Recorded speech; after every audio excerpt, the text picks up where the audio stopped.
And welcome to the Howard Eskin Show. Big welcome. Another great show. They're all great shows. Another great show. But I think they're all great shows. But here's something special tonight.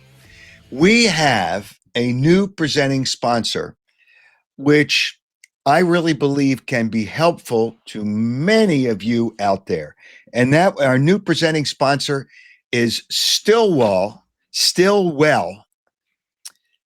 Financial Advisors. And let me tell you, any wealth you want to invest, Jeff Stillwell is the guy, really on top of things. And the one thing that I do when I have new partners, sponsors, I talk to them, I get to know them, and you've got to have a trust.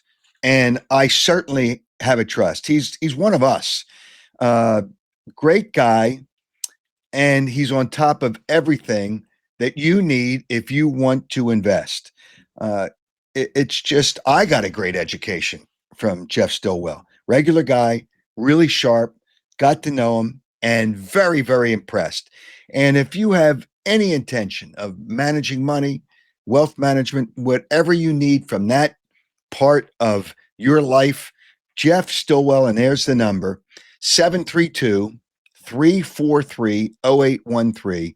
That's 732-343-0843. All right, let me run down some of the things that we're going to do on the show. Obviously, we're going to talk to Joe Banner tonight. And I'm telling you, there's so much background with Joe Banner and the Eagles and things that went on and how they selected coaches and the draft, obviously what went on during the draft, all those kind of things. But also, after we talk to Joe Banner, we have got to discuss the Phillies. And if you want to discuss them after we're done with Joe Banner, I'll put out a link sometime during Joe Banner.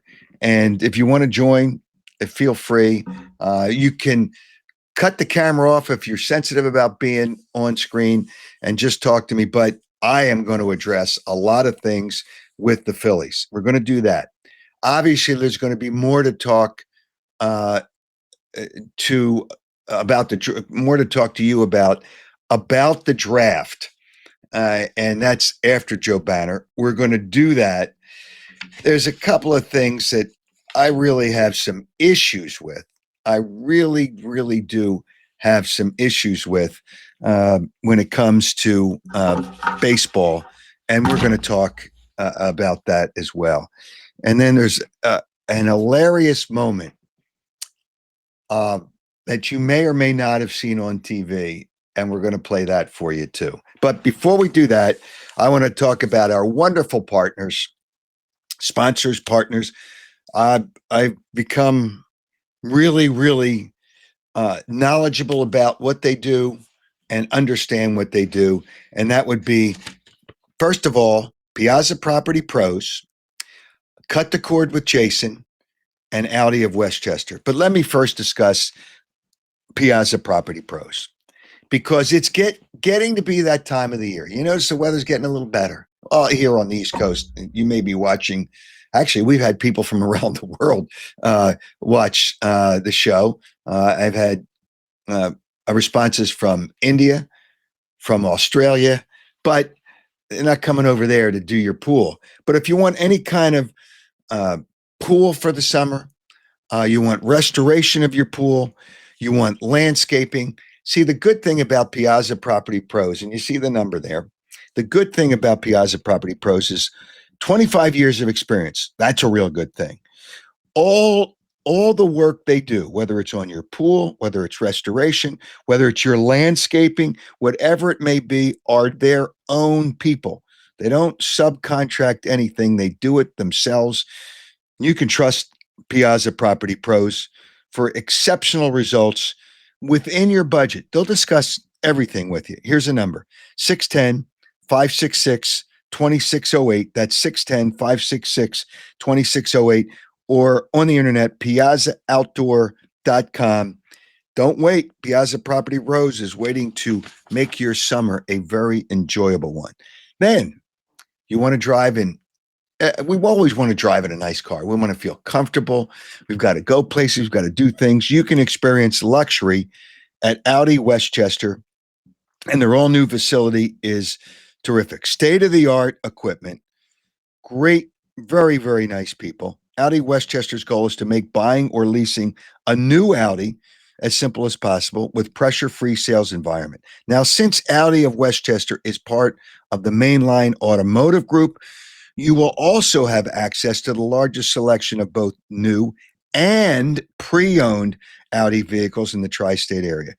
Can't miss. Stop by Audi Westchester, located at 1421 Wilmington Pike, or check them out on the internet, AudiWestchester.com, AudiWestchester.com. But let me tell you right now, still no tariffs, $5,000 off the EQ5, that's the hybrid, and $3,000 off the A5. So you got good deals, good people, and good cars, and a terrific dealership.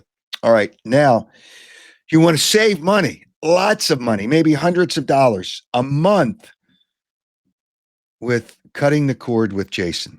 Now, Jason offers an incredible service that will save you money.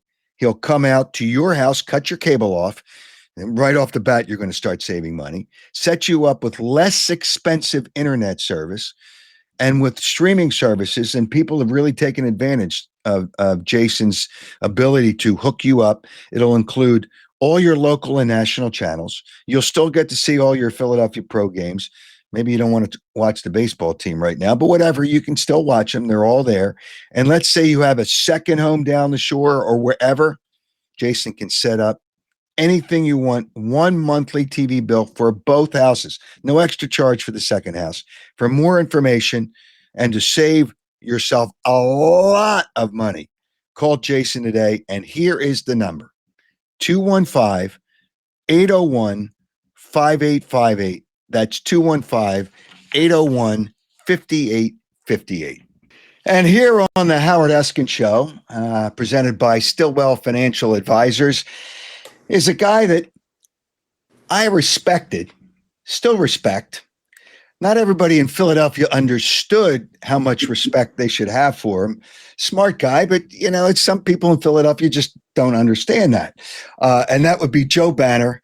He was president, I didn't realize it was this long, of the Eagles for 11 years, and then the CEO of the Cleveland Browns for a while as well. Joe, before we get into anything else, are you doing anything specifically now other than just rambling on Twitter? If that's what you call it, yeah. No, I've started a couple of businesses, sports related. Started the 33rd Team website with Mike Tannenbaum, and there's a B2B product from that site that we're starting to sell to teams. Started a venture capital fund with a group of other people that serves professional athletes only. And then I do some individual consulting work for some of the teams in the league. No more than I wanted, which is the great part of it. So I can take it easy or I can work whenever I want.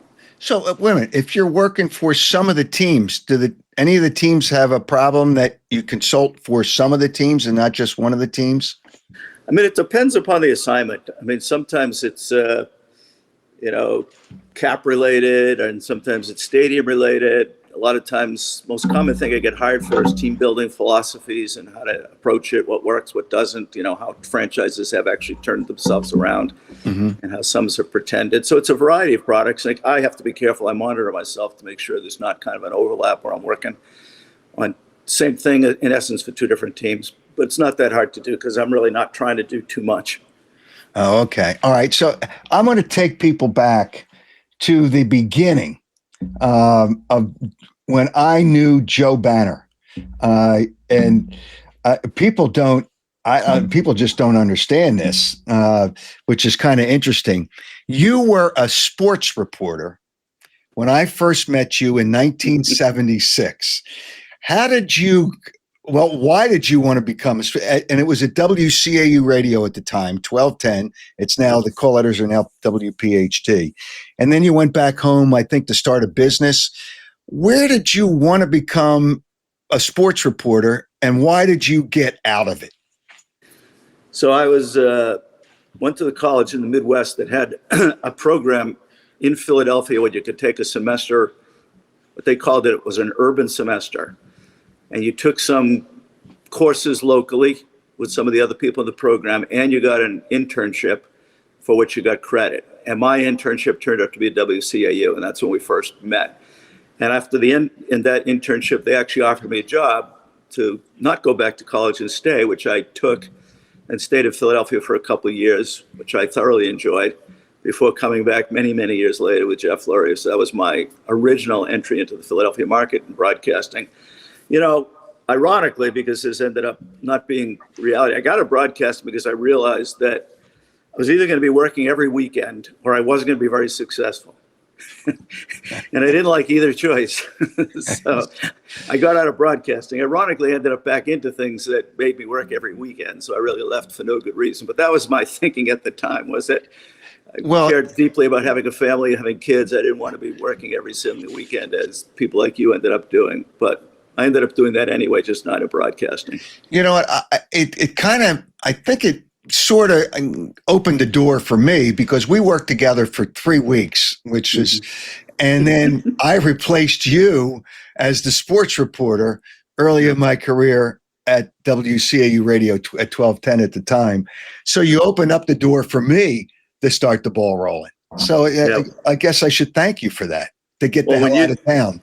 You used to tell this story occasionally when I was in town, and inevitably I would get a call then. So Howard's your fault? There wouldn't have been a Howard if it wasn't for you. And I tried to deny that, but as you just expressed, there is some truth in that, just a speckle, but there's truth in it. Wow. All right. So then you go back to the New England area, and then the next time that I get to see you, you come with Jeff Lurie. How did that come about, that Jeffrey Lurie brought you here when he purchased the Eagles?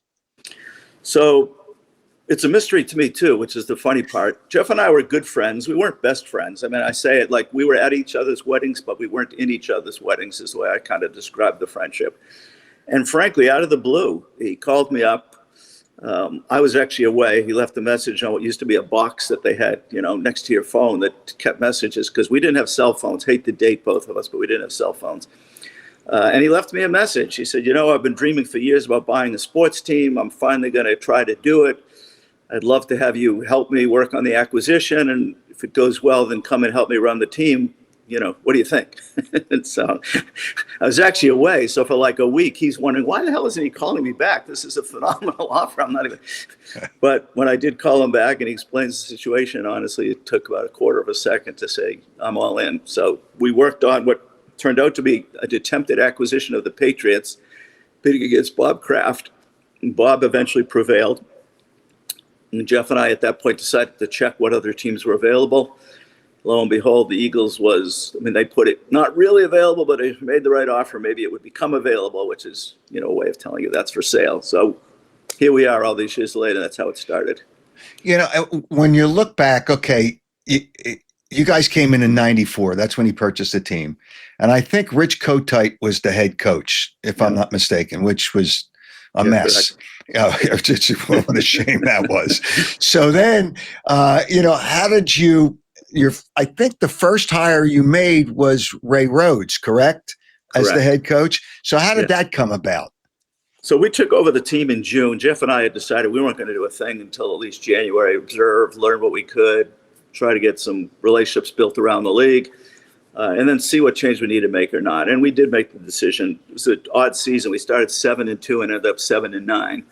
And at 7-2, Rich came in and asked for a contract extension. We said, listen, we just got here. We're not doing any contract extensions, but let's see where we are in January, and then we can see. When we lost 7 straight games after we said that. I'm sure in Rich's mind it was because of that, but we didn't really see it that way.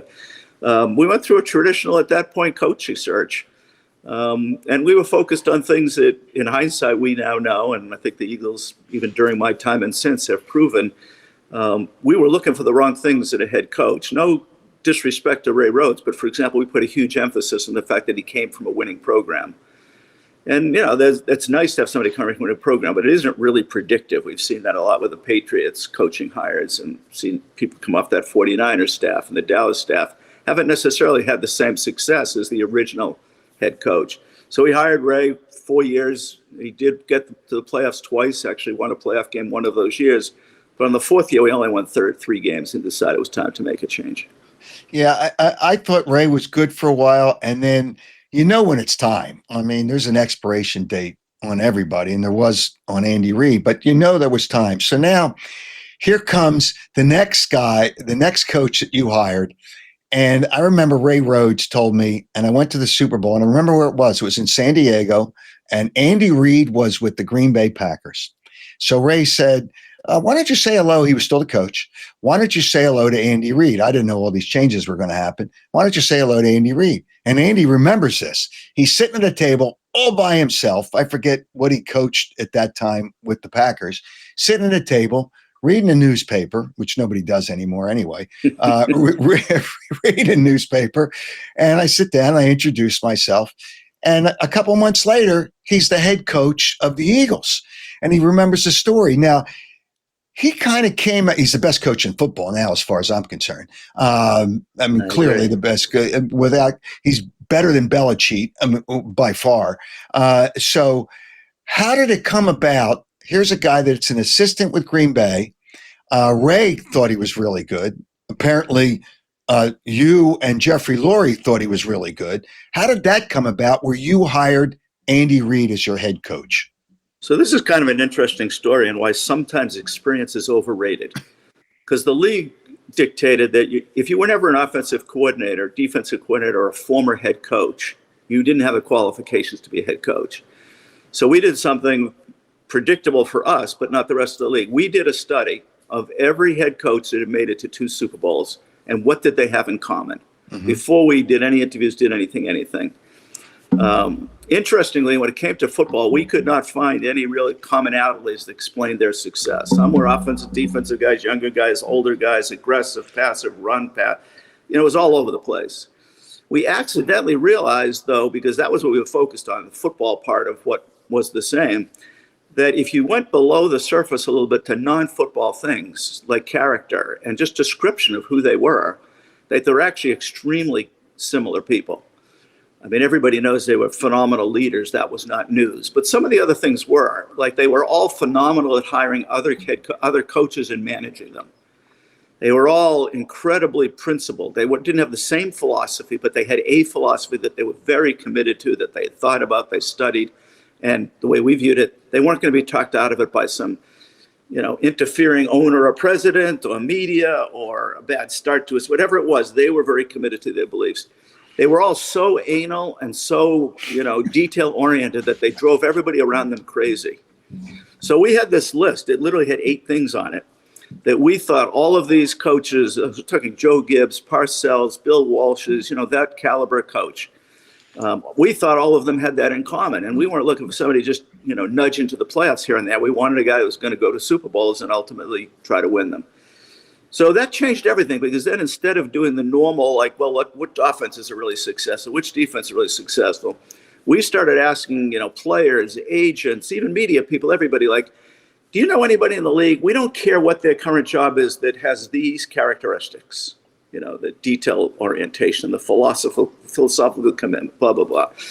And frankly, we only got a couple of names back because nobody was thinking about it that way. So Andy was in Green Bay. He'd been there for 8 years.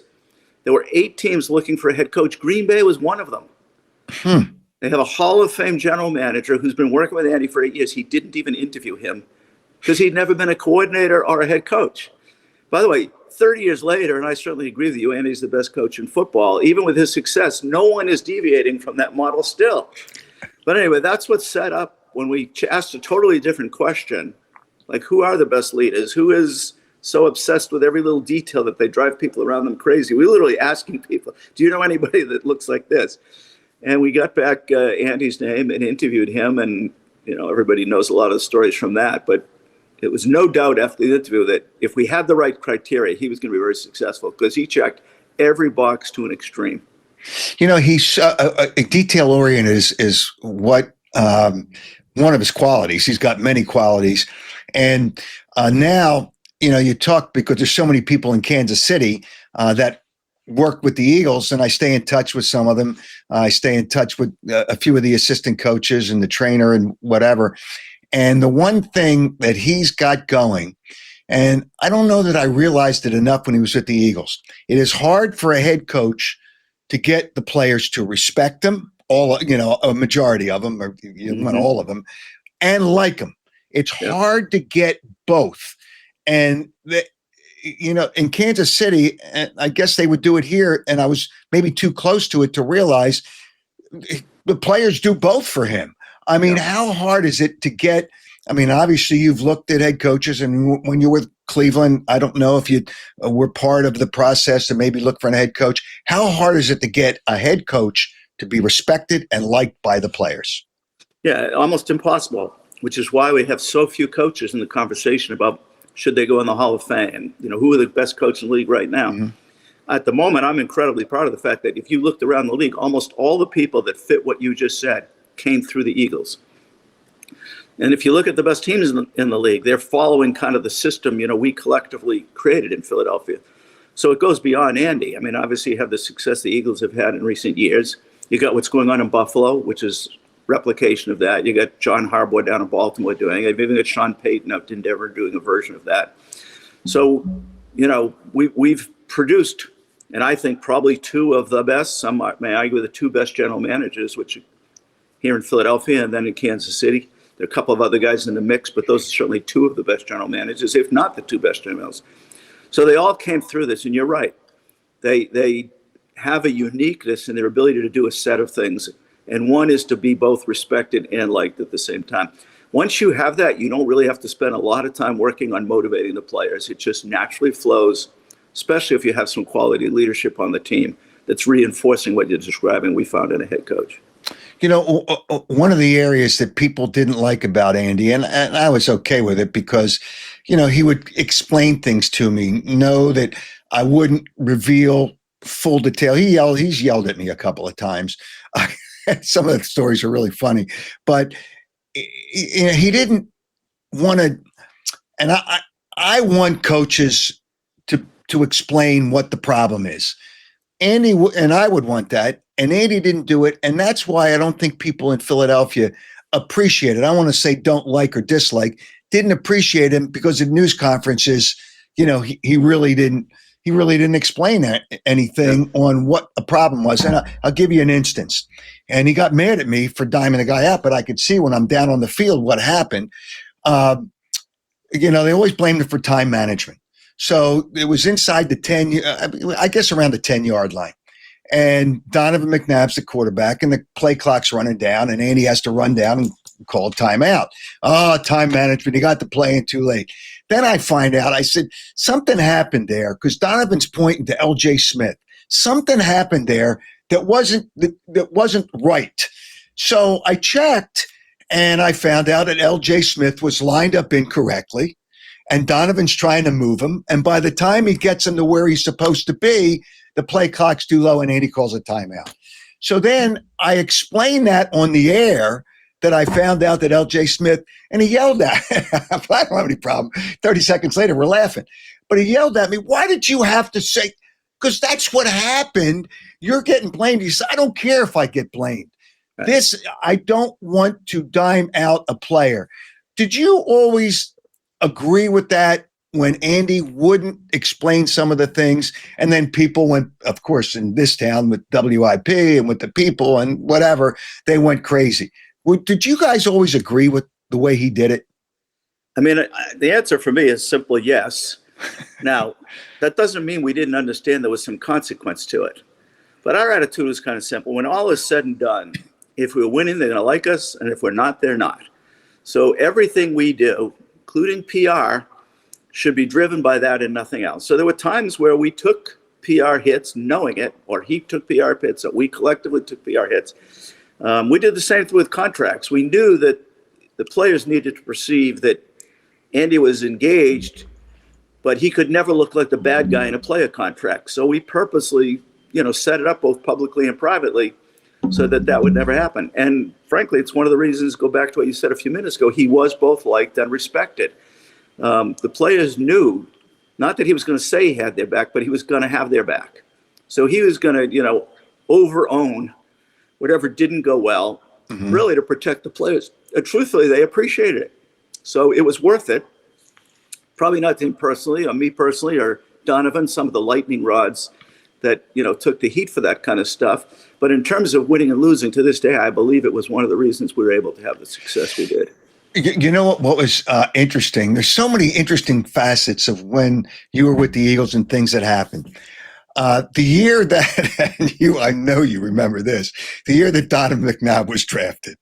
What a farce and what a joke were those morons that went up, and they were total 30 friggin' morons that went up to the draft. Ricky Williams. And I remember you telling me before the draft, Ricky Williams isn't even the best running back in the draft. Right. It was Edgerrin James. Yeah. So that was a farce. And you took Donovan McNabb, and then in the second pick, Couch was a stiff. Achilles Smith right after him was a stiff. He was the right guy. Right. With all that going on, how did that come about? It's the same edict that led to it that I mentioned a moment ago. If we just focus on doing what will lead to winning, either we're doing a bad job and it's not going to happen, or these people end up fine with things. It doesn't mean they're going to love me or Andy or any of those people, but they're going to care and they're going to be passionate and they're going to have a lot of fun. So you're right. We didn't have Ricky Williams even as our top-rated running back. We had Edgerrin James as the top running back in that draft. I think their careers proved that was the right grade. And we were never picking anything but a quarterback. There were 5 quarterbacks picked in the top 12. There was a lot of debate, by the way, about which one. I mean, Andy and myself. Cade McNown had a lot of choose. Yeah. Well, Culpepper, too. Yep.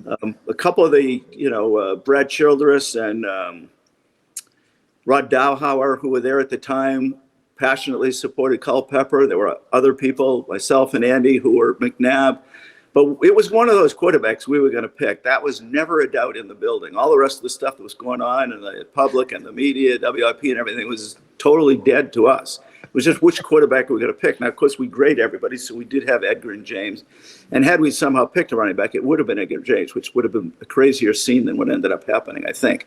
If we'd actually picked a running back but not Ricky Williams, I hate to think what would have happened. So for us, it was always which quarterback. And really, we had Donovan as number 1. If we'd had the first pick in that draft, it would have been Donovan, and we had Culpepper as number 2, and we had Achilles Smith as number 3. But we have Donovan collectively, when we're all done with the debating and going back and forth and researching character, putting him on the board, everything else, we clearly went into the draft knowing we were picking Donovan if he was there.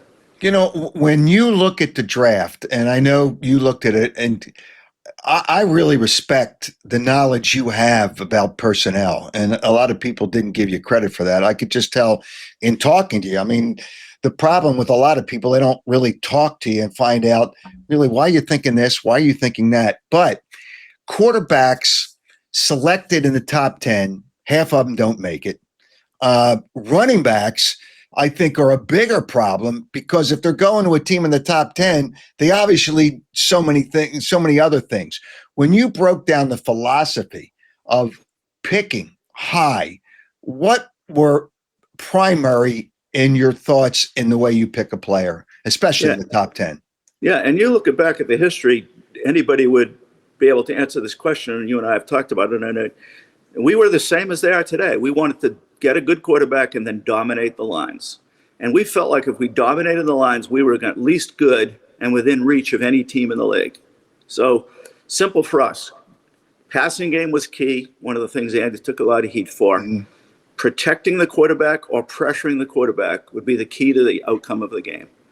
So we, from the beginning, we traded,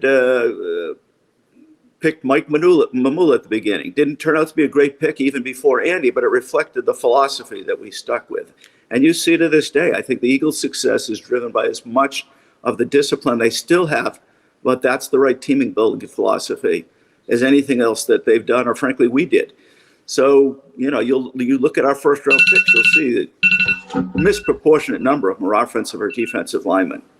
Because until those were totally built out with depth, we didn't think anything else was important. So we were ironic. I think we're still the only team that would phrase this way. We never picked for need, but we did pick with position priorities in mind. So we felt the easiest way to make a mistake was just pick a player to fill a need. So oftentimes you weren't really filling the need. You were tricking yourself into thinking you filled the need just because you picked somebody that played that position. So we were always trying to pick to fill our team building philosophy priorities, but we were never picking just for a need. And I think that was one of the reasons that we were able to build out those units so successfully, with some mistakes, to be sure, but less than most. All right. Well, one of them was, and there was a reason for it, apparently. Mike Mull's a great guy, but he wasn't better than Warren Sapp. Were there too many red flags on Warren Sapp? Is that kind of why you didn't go with Warren Sapp there? Yeah, I mean, there was definitely some character concerns, but we also thought defensive end was a lot more important than defensive tackle. I think that's gotten closer over the years, but at the time we thought there was a gap. We thought they were both very good players, but Mamula came with no character questions, in our opinion, and played what we thought was a slightly more important position. But he was, a mistake. So, he was a solid player. He was a very good guy, but picking him where we did not match, his production. And we learned from it. So we overemphasized some of the measurables in that draft. We overemphasized the value of competition against really good other college players. We learned some things from that mistake, which I hope we did that a lot, because we definitely made mistakes like everybody does. I mean, the GMs that go in the Hall of Fame are hitting about 50% of their major decisions correctly. So you're going to get a lot wrong. You just want to minimize that number, and every time you do, see if you can learn something so that it gets less and less likely over time. Okay, so now we're coming up on the draft. What are the last 24 hours like, and what is it like when you get into the draft and everybody's trying to jump around and say, well, if that player's available, you've already talked to a team, and can we do this? And what is it like? What is and I'll call it chaos, controlled chaos. What is it like right before the draft? Well, the irony is the last 24 hours are as calm and peaceful as any 24 hours in the whole year. Because you're basically done. I mean, we used to take the afternoon off. The draft used to be Saturday. We used to take the afternoon off on Fridays. Just go home, take a nap, relax, clear your head. Obviously, the decision makers, we got the board, we got it in order. But you want to just think through some of the hypotheticals, which we had done as a group for probably a week, 2 weeks sometimes, leading up to the draft. So ironically, the last day is actually one of the calmer days in the whole year. You've done the work. You don't want to change everything at the last minute because you could do it for the wrong reasons. Trust all the work you put in, the scouts put in for the year was worth it. You've ended up with a board that is going to have some mistakes, but you hope overall has the right players in the right places. And we tried to stay that calm, disciplined in the draft. Now, that's not always as easy because, things cross you up. And at the last minute, it's ironic because he ended up winning a Super Bowl. But Nick Foles was a great story of this, and a lot of people have heard it. We were in that draft totally determined to come out of that draft with Russell Wilson as our quarterback of the future. I remember. And we did so much research, and everybody that had any context talked to everybody, because we didn't want to pick him in the first round because we knew he wasn't going to get picked there, and why not add as many good players as we could. And we ended up collectively deciding that if we picked him in the mid-third round, we were very safe. We would definitely get him.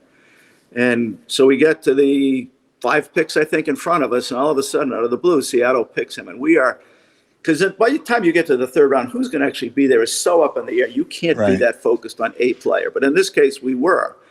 And he got picked, and we were just like, holy shit, what do we do now? Because we weren't usually sitting there, okay, here are the 4 or 5 guys left that we like. Let's talk it through at last minute. Anybody have any doubts, any questions, any last minute information on injuries, character, any of that kind of stuff. And then you just pick one of the 5, which in our case was usually the top rated guy of those 5, unless it was somebody who was not a lineman compared to somebody who was a lineman. Then we would shift the order slightly to pick the lineman, but only if we had good grades on both.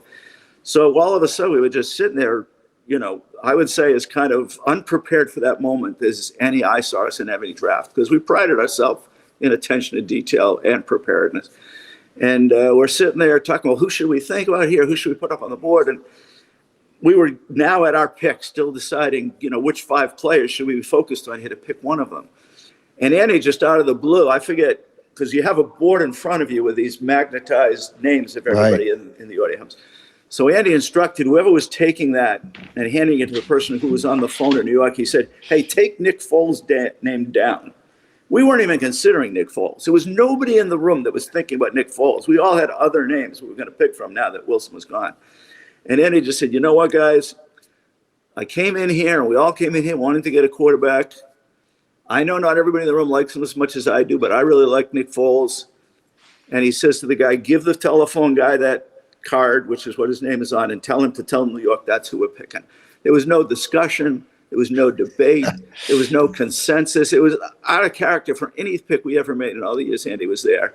And we put in Nick Foles' name and walked away with a quarterback. Obviously, not Russell Wilson, didn't have the career we hoped, but in the meantime, was a quarterback of a Super Bowl winning team in Philadelphia.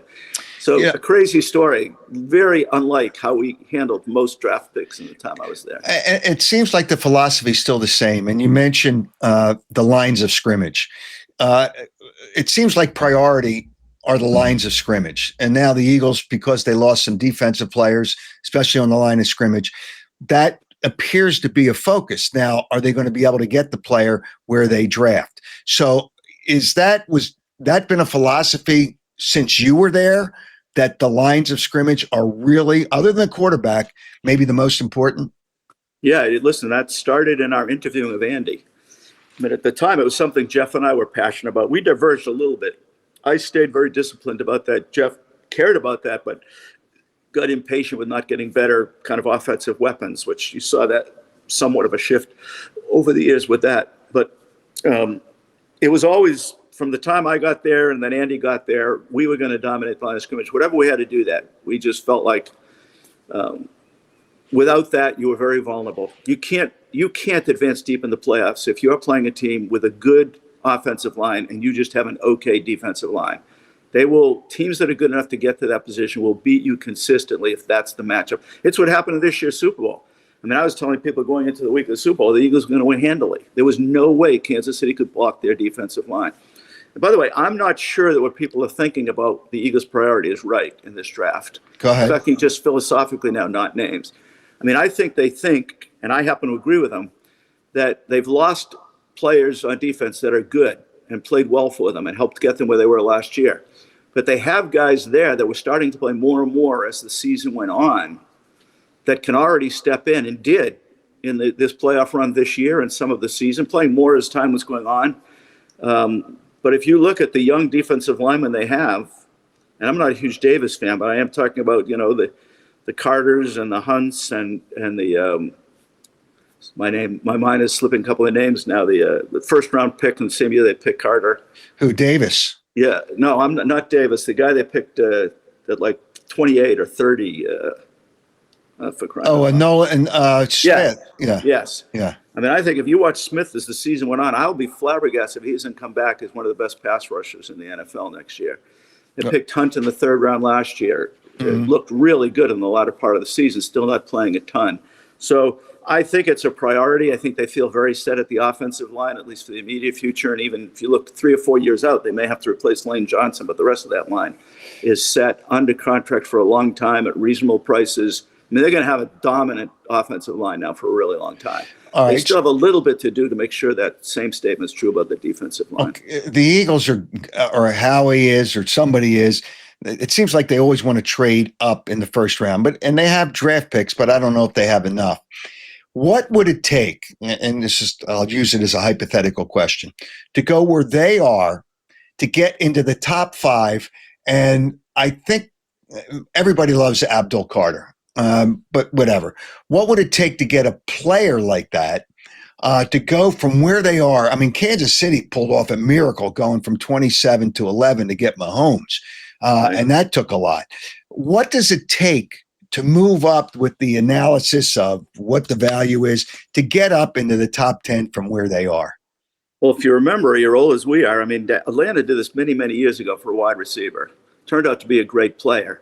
Of course, they never won a Super Bowl because I think it was a misplacement of all those assets into one position, because they did hit on the player, big time hit on the player. It's multiple ones and twos. And I don't even know if that gets you there. Because remember, the first thing that has to happen for that to even be a possibility is for a team to be willing to trade out. And out, not like we're going to move from 2 to 6, which a lot of teams will at least contemplate if the compensation's right. But am I going to go from 2 or 3 to 32? I mean, honestly, I don't even think it's, a possibility. I would just give it up if I was an Eagles fan and was hoping for that. But I also think the Eagles would agree with me that their need on defensive line, there's still some work to be done to have long-term guaranteed dominant defensive line. But that line is in much better shape than most people out there think based on the players they lost. But they're not looking as closely at the people they have ready to replace them. Listen, Ojami, played really well last year when he was in there for Williams or Tavis. And I think giving more play time, he'll be really good. And you have Carter, Davis, and Ojami. That's as good a rotation at defensive tackle as there is in the league. You get the same thing if you think of Smith the way I do and Hunt's progress and some of the other people that they're playing, at the defensive position last year. They're already one of the best defensive lines in the league with it before they even make any additions. So I don't even think they would necessarily contemplate making that dramatic a move for another defensive end. But if they did, it's multiple ones and multiple twos. All right. So for the Eagles, if you had to look at this and say, all right, what position, first of all, do you think the Eagles are going to trade up in the first round, whether it's in the top 10 or it's in the 20, lower in the 20s, based on their history and what they like to do? Would you give more than a 50% chance that they would move up in the first round? My own opinion is the most likely thing for the Eagles to do in this draft is trade back. Really? Yeah.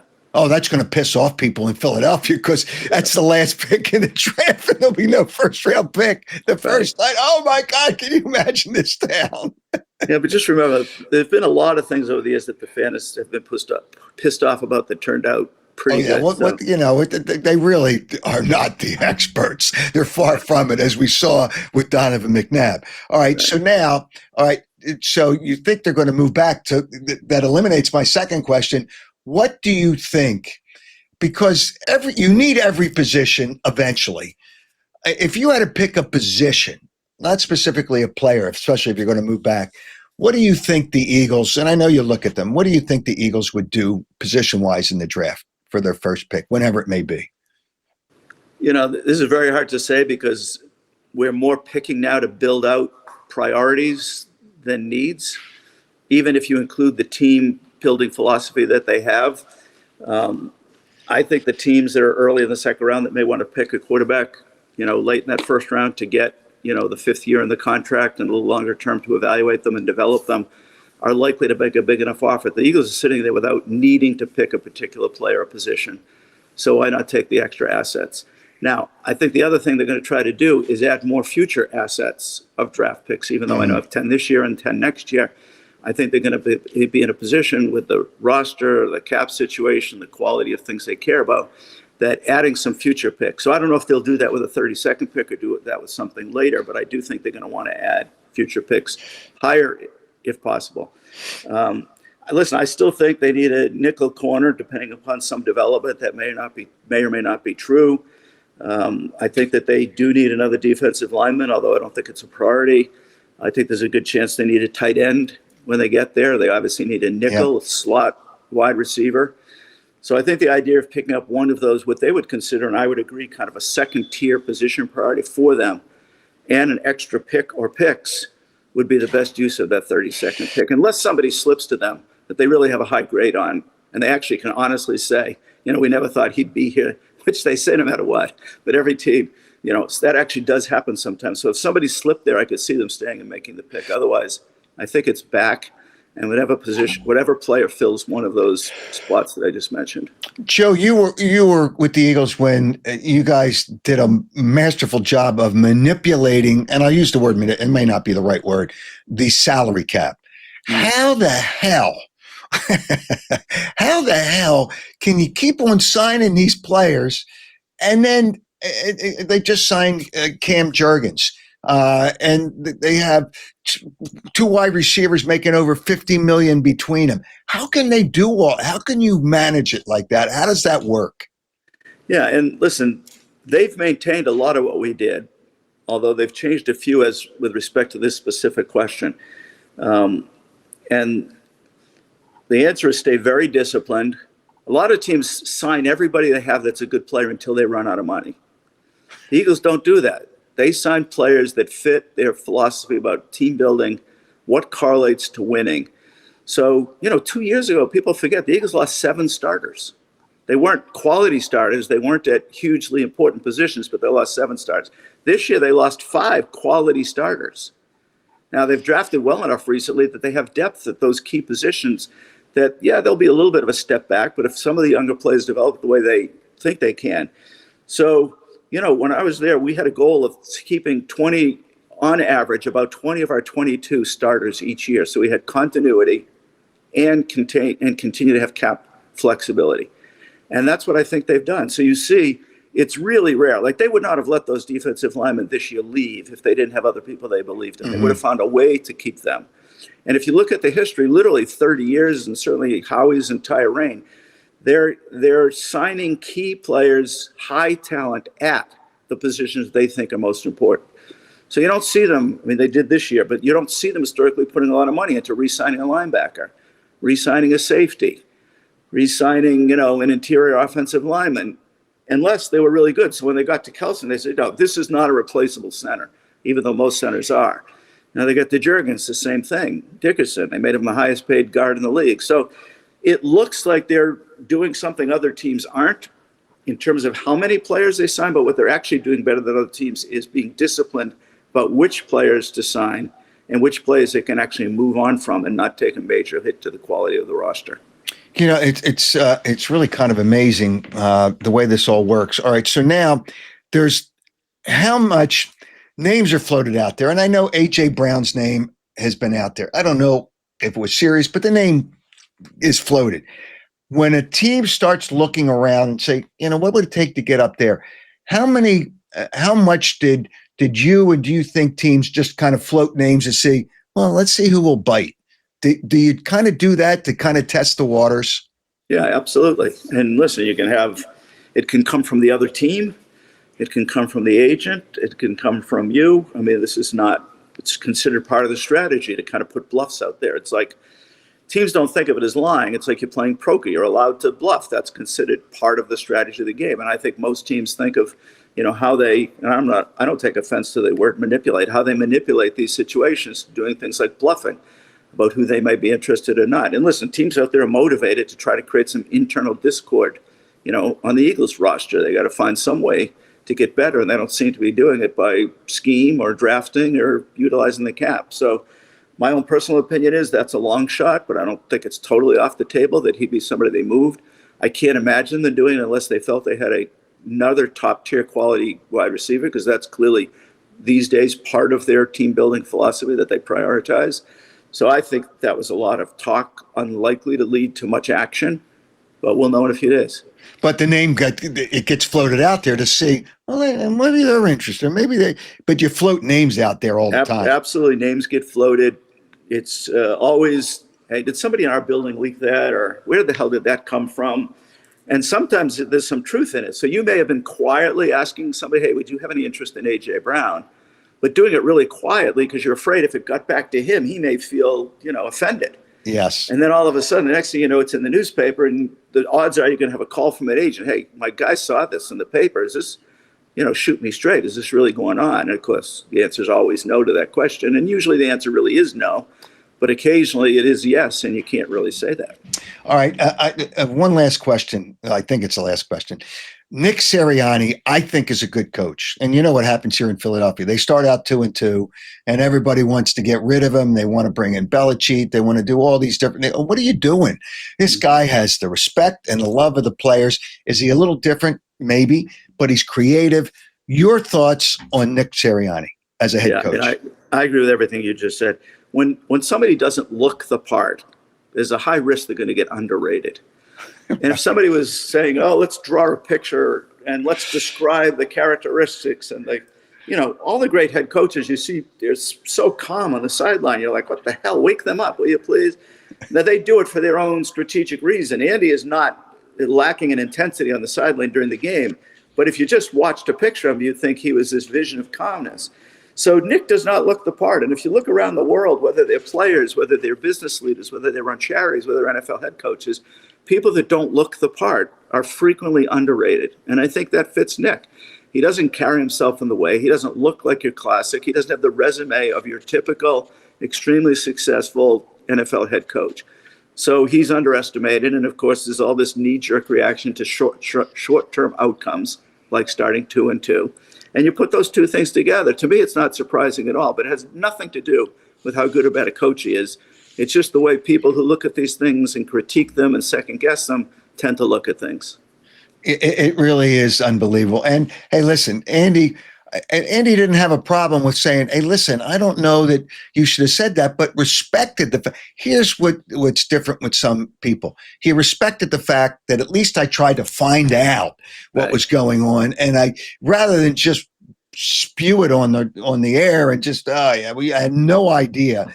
And the people that are good people understand that. And we talked about it. After a game, I brought up something during one of the sideline reports, and he walks into the news conference and he says, "If you bring that up, don't." No, he didn't say if. He says, "Don't bring that up in the news conference." So I walked into his office after the game. I said, "You just won the game by 20-some points. What are you doing here?" It's something that happened. I saw it. It wasn't. I didn't think it was a big deal. And like I said, 30 seconds later, we're laughing about it, and it's all good. I mean, that's who he is, and he's a great coach. And Joe, I really do appreciate you coming on.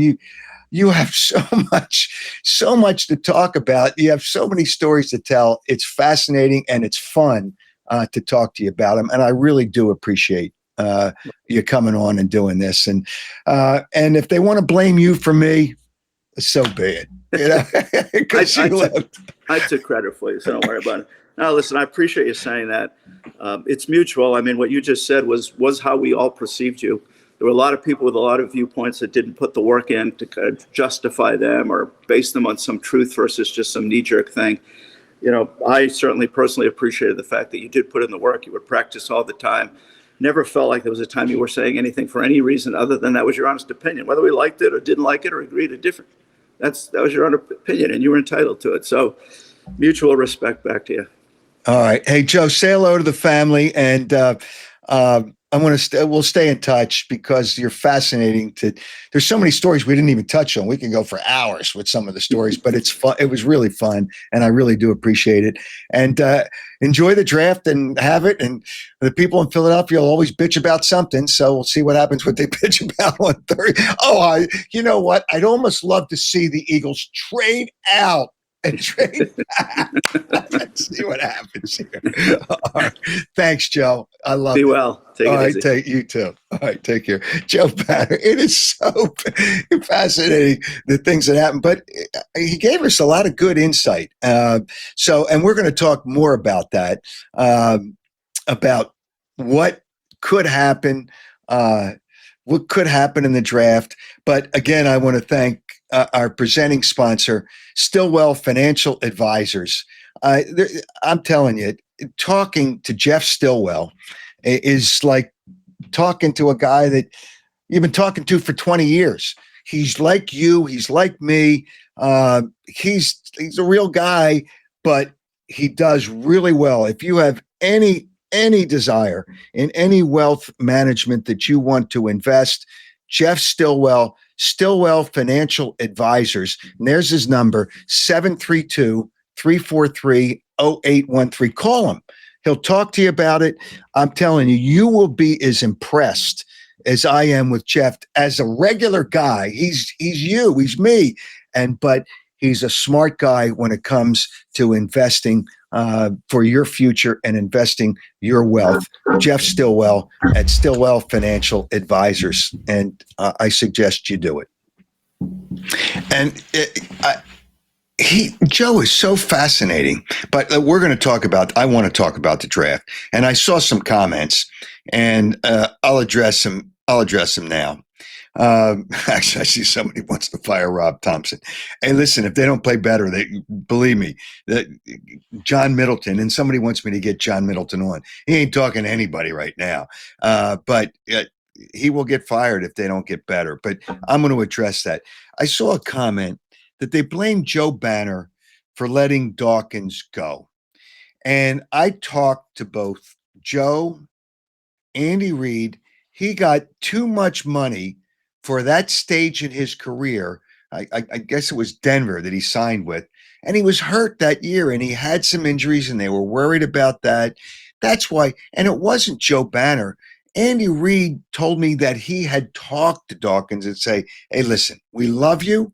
We wanted you to stay, but we can't pay that kind of money. It just doesn't work with where you are in your career. And Andy Reid was probably his decision as much as anybody for the comment that somebody blamed Joe Banner. All right, before I want to talk about, or let me address the draft before I talk about our sponsors. All this nonsense, all these reports. I love the reports. Oh, Cleveland and the Giants are taking phone calls. They do that every year. It's not news. It's not information that you have. They're doing that as a part of what they do. These reports, oh, the Giants in Cleveland. Cleveland's got the second pick and Giants have the third pick. Oh, they're taking calls. Everybody takes calls. Is that news? It's such a joke. Qualified information, and a lot of those people are qualified by qualified people on mock drafts, all this other nonsense. Who knows what's going to happen? I think Tennessee is going to stay at number one and take the quarterback, Cam Ward. Cleveland's going to take Travis Hunter at number two because he's a really good player, and they're never going to get, I don't think, what you need to get to trade out of that pick, although they do need a quarterback, but you can't make a stretch and get one there. And the Giants are probably going to take Abdul Carter, but the Giants always screw things up anyway, so who knows what they're going to do. And they might do it just knowing that the Eagles would like to get to New England to be able to get Abdul Carter, but they're not going to get him. And A.J. Brown's name comes up, and A.J.'s got to stay off of social media, stop talking about how many great cars he has, because that's why people steal them anyway. But that's another story. But the draft is going to be really interesting, and there's a lot of things that are going to happen. And probably at 5 is when, all hell breaks loose in the draft. All right, and I want to talk about this baseball team. This baseball team in Philadelphia, I'm so tired of hearing what I'm hearing, but I'll get to that in a second. But first, let me tell you that you can experience luxury. If you want a great and a really, really good great car, Audi Westchester is the place. And their all-new facility, state-of-the-art equipment. Buying or leasing a car is really easy because the people are friendly. And you want to buy a pre-owned car? Let me tell you something. Audi of Westchester, because they're part of the Mainline Automotive Group, have the largest selection of new and pre-owned Audi vehicles in the tri-state area. Right now, still no tariffs, $5,000 off the EQ5. That's the hybrid. It's a really beautiful mid-size sedan, and $3,000 off the A5. So you want something that's really nice with nice people. Audi Westchester, located 1421 Wilmington Pike, Westchester. And if you want to check them out online, AudiWestchester.com. That's AudiWestchester.com. All right, cut the cord with Jason.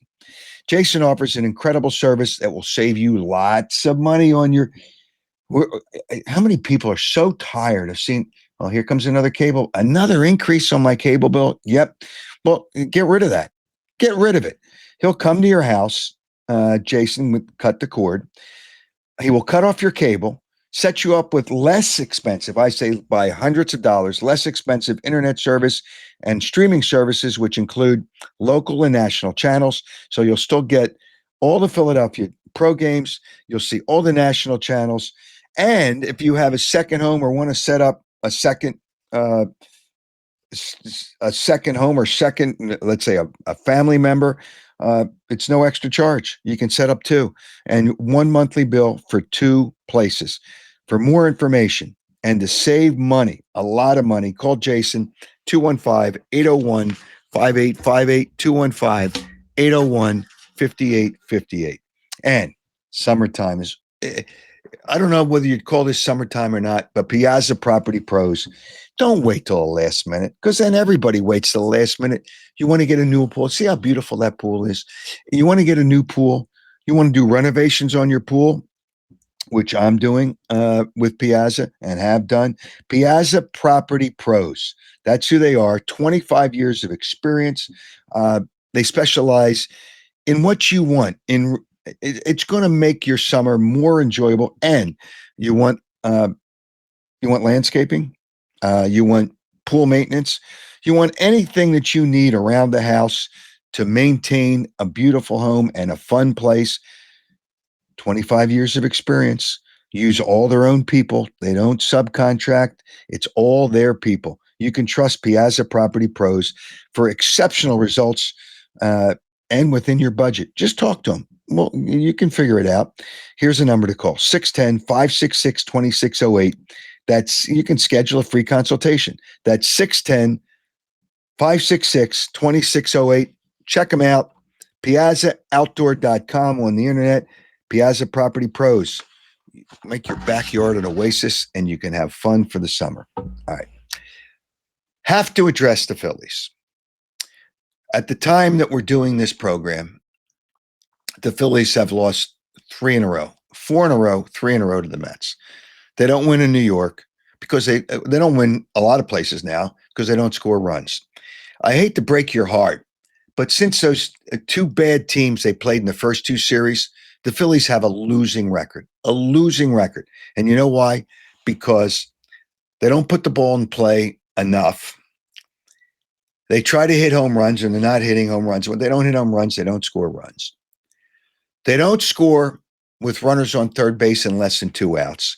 And here's something that really, really, really drives me crazy. Drives me absolutely nuts. Rob Thompson, after the 3rd straight loss to the Mets, he says, going through a little bit of a slump. After the game, he says, we're going through a little bit of a slump, a little bit of a slow stretch. No, you're not hitting. And I don't know. It's not anything he can do. He finally has started the leadoff spot, which it took him 2 years after I told whether I told him or I mentioned it. And I did tell him when I had him on the air with me. So Stott's got to start Turner. But the problem now is Turner's not hitting. He's hitting 250 or 260. Harper's not hitting. He's hitting 250 or 260. And they're just not. JT Realmuto, in his prime, was a terrific catcher. And defensively, he's still a good catcher. But he's not a real good hitter anymore. He'll get some hits once in a while. I don't like their lineup, and their bullpen sucks. Their bullpen just flat out sucks. I don't know what they thought they were going to do. When you lose with Wheeler on the mound, as they did in the 3rd game against the Mets, you're in trouble because you don't win those games. You're in trouble. And then, as we speak, they're going to Chicago and the Cubs are playing well. I hate to break your heart that the Phillies are not a World Series team. Now, not right now. Are they going to do anything to become a World Series team? Maybe. I don't know. They're still a little too undisciplined at the plate. In the 3rd game against the Mets, they had 2 runs before they give them a baseball now gives you a runner to put on second base, and they scored a run. And the reason they scored the run is because they gave them the runner. But the Mets beat the Phillies in that 3rd game with a 2-out base hit. And that's what the Phillies don't do enough of. And they don't make contact with men on third base in less than 2 outs. I see a comment here. The media asks Topper softball questions. He says, we need you back, Howard, to ask the tough questions. And I would, but that's another story for another time. The Phillies don't credential podcasters. Covered the team for so long, it's longer than anybody else there. Baseball writers can be out of work for 20 years. But if you're a baseball writer, you get a credential for life. I mean, it's ridiculous. Now, half the teams in baseball do credential podcasters. You know what? I'm over that. You want to skate through it. The press box is half empty, and some of the people in the press box, I don't even want to get into it. But I would ask tougher questions. Now, I wouldn't have been in New York when they lost there, but it's enough already. It's enough of the excuses. But here's another beautiful thing. This is great. On the post-game show on the Phillies network, Sportsnet, Comcast, whatever it is, I'm not going to say who he said it. One comment was, and this is beautiful, Phillies are maybe, not, he didn't even say maybe, Phillies are trying too hard. What do you mean you're trying too hard? What the hell is that supposed to mean? What kind of excuse is that? Trying too hard? You're supposed to play hard. You're supposed to play. You're professional baseball players. You need to play every pitch, every at bat, every time you're out on that field. You should play. Or they're trying too hard. That's an excuse. And I love this comment. They have to score more runs. Really? You think they have to score more runs? Okay. All right. Well, that's a good one. That's a good one. And this is, I'm telling you, when you listen to the excuses that are made, the radio doesn't make excuses, but the TV a lot of times make excuses in the post-game show. And again, I'm not going to dime out anybody. Just tell the truth. Right now, they're not a good team. Well, let's put it this way. They're okay. They're not a World Series team right now. I mean, they have some issues. All right, but before we go tonight or today or whenever you're watching this, a hilarious moment. By the way, we'll be on again on Saturday. Dave Spadaro is going to join us because that'll be after 2 rounds of the draft, and we'll talk about the draft. And Dave's there, and I really like Dave. Dave has really got some good insight, but he'll be on Saturday.